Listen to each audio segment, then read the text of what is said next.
I'm Logan Crawford, and right now on Spotlight, the Japanese pilot is the story of Shinzo Watanabe, a Japanese fighter who, during World War II, crash lands in North Queensland. He's taken by a farmer and eventually marries his niece, Gertie. However, a hearing may threaten to deport Shinzo and end his newfound happiness. We're delighted to have the author of Japanese Pilot: A New Beginning here with us here today on Spotlight. And we ask those watching at home to support writers like him by subscribing to our channel. Robert, thank you so much for joining us. My pleasure. So good to have you. Loved your book. It's so imaginative. Tell me how you ever came up with the idea for this. Well, I've got a vivid imagination, as you said. But do you remember old McHale's Navy? I They do. had a Japanese prisoner, Fuji, they used to hide and look after. Yeah. I think it probably subconsciously came from him. You know, that there we are, we have an enemy, and instead of putting him in prison and treating him badly, we put him as one of the mob and look after him. Right. Amazing, amazing. It's what's also amazing to me is that in Australia, you also had McHale's Navy. I thought I was the only one watching it here over the US, but it No, was a good we loved show, it. that's for sure. Tell Yeah, the it was folks at home a Bundy. little bit what the story is all about. Well, when the story starts off when Shinzo has a roadhouse which pumps gas for the trucks that travel through Australia and the outback. It's a very expensive, deserty part of Australia. And some people come in a travelling home, mobile home, and they ask, how come a bloke's here with a Japanese name running this service station? And he says, grab a cup of coffee and we'll sit down and I'll tell you all about it. And that's when he begins his story of how he came to Australia and how he came to bomb Darwin. But his bombs actually fall into the water and don't kill anybody. But he's hit by anti-aircraft fire and he manages to bungle on over to North Queensland where his plane crashes and he bails out. He's picked up by a farmer, Trevor Flanagan, and Trevor takes him back to the farm and they more or less adopt this Japanese pilot. They don't put him into the authorities. They give him work and they feed him and give him some money. And after 10 years, he becomes an Aussie. He marries Gertie, which is their cousin, that's a niece of Trevor Flanagan. And they have some small children and they become very popular in their roadhouse service station. And when the authorities say, how did you get here? They want to send him back, right?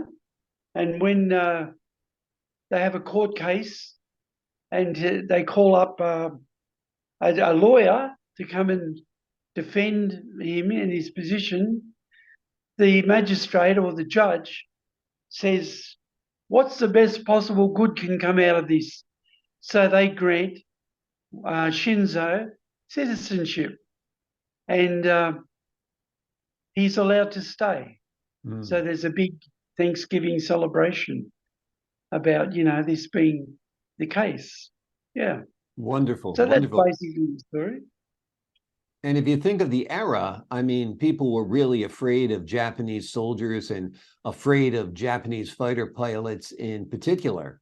Yet Yes, a group of people with a heart found another man with a heart, right? that's right. And they passed him off as a Chinese man when they took him to Rockhampton. It's so funny. That's when he went to get married to Gertie. They said he was Chinese.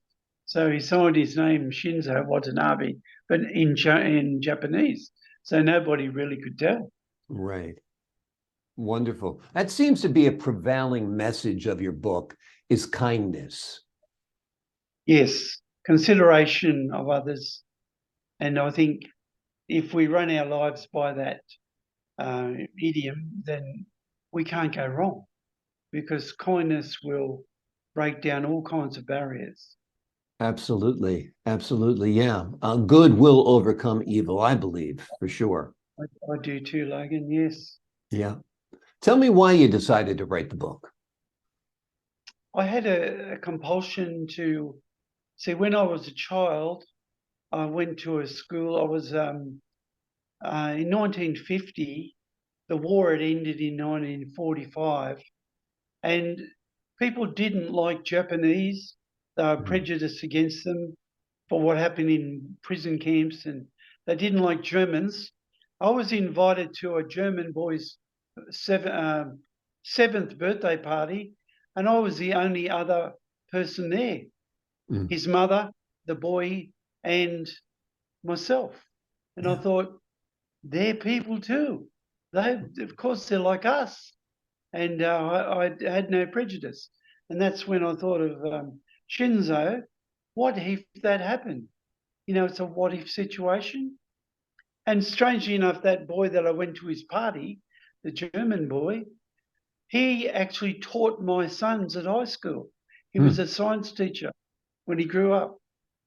So life goes round, doesn't it? Absolutely, absolutely. It seems like the Australian people are very welcoming to people from abroad, to migrants, to immigrants, and so forth. It's a very We are becoming a more and more diverse population, right? like multicultural, Mm. like the United States, a pluribus unum, Yeah. one out of many. And just recently, the last few years, there was an Afghan family came to Queensland, and they became very popular with the local people, and they worked in charities, but they were sent out of the country to an island, and Mm. they weren't allowed to immigrate. Now, when the government changed, the government passed laws to let them stay. So it's kind of a mirror image of what happened with Shinzo. Absolutely, absolutely. Yep. The good-hearted people won out. Still a war. Hmm. Tell me, is this the first book you've written? Do you have others in mind? Tell me a little bit about your writing background. I've been interested in writing for many years, and I've been an English teacher.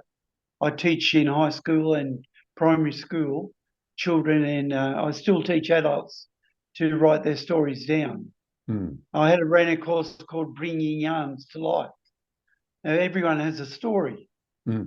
and yeah, this is my first commercial enterprise to write a book, and I don't write um, long books with big commitment of time to get through it. I tend to favour shorter stories that people can pick up, a bit like we used to learn with comics. Yeah, Remember the comics?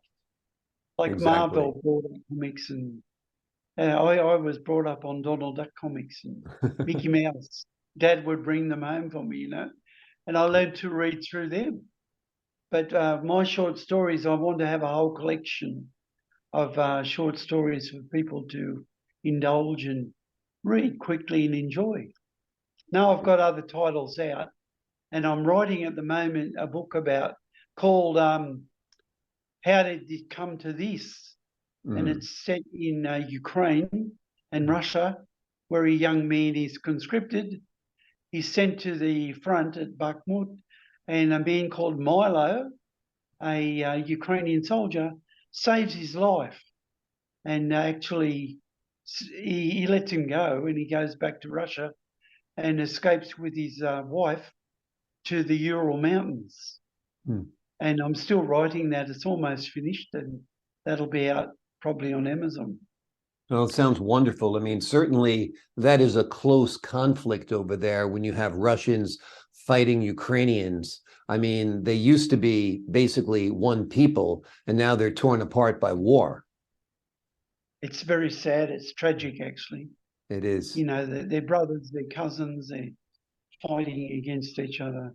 We all want to see it come to a peaceful conclusion, and no Yeah, one has to suffer. absolutely. Absolutely. There's too much war in this world, of course. And so short stories are what you enjoy writing more than the lengthy novels, right? I still have lengthy novels in me, but I will take them, at another stage. But I Mm. like, I read a series once called The Fat Man in History by a renowned author called Peter Carey in Australia. It was a set of short stories, a compendium of short stories. And we've got a tradition in Australia with A.B. Patterson and Henry Lawson, two outback writers, Mm-hmm. and one was a writer for the Bulletin magazine in Sydney. But that tradition we teach in schools. Lawson's poems. They've been made into movies and short, they're short stories though, Yeah, and they impressed me greatly growing up because absolutely. of Have time. you envisioned the Japanese Pilot: A New Beginning as a series or a movie or something like that? It would make an excellent movie, Mm. and I've spoken to one of our actors over here called Michael Caton. He Mm-hmm. was in a famous Australian movie called The Castle. Mm-hmm. And in The Castle, the airport wants to resume his property to extend the runway. And he goes in to fight and actually overturns their law. He fights City Hall, beats City Hall, and keeps his little property. Mm. And I've spoken to him about the book, and he's read it, and he said he would like to make it one day if he could. He'd star in it. Yeah. Wonderful. Well, I think it'd be a fantastic movie or series. The name of the book is The Japanese Pilot: A New Beginning, and it is just a delightful read. It is the story of a World War II Japanese pilot who crash lands in Australia and finds himself amongst a group of people who welcome him and treat him with Yes. kindness and goodness. And the moral of the story is that good can triumph over evil, and the journey along the way is just delightful. Yes, Logan. Yes. Robert, thank you I'm so very much for happy with joining us that. here today on Spotlight. Thank you. My pleasure. My pleasure. It was And great good luck speaking to with all the you. Like I Americans. said, you've really created Yeah. a different world, a different look at World War II with your novel, and I just love it. Thank you very much, Logan. My And all pleasure. And the to the folks people. at home, I'm Logan Crawford, thanking you for your time. This time, until next time, on Spotlight.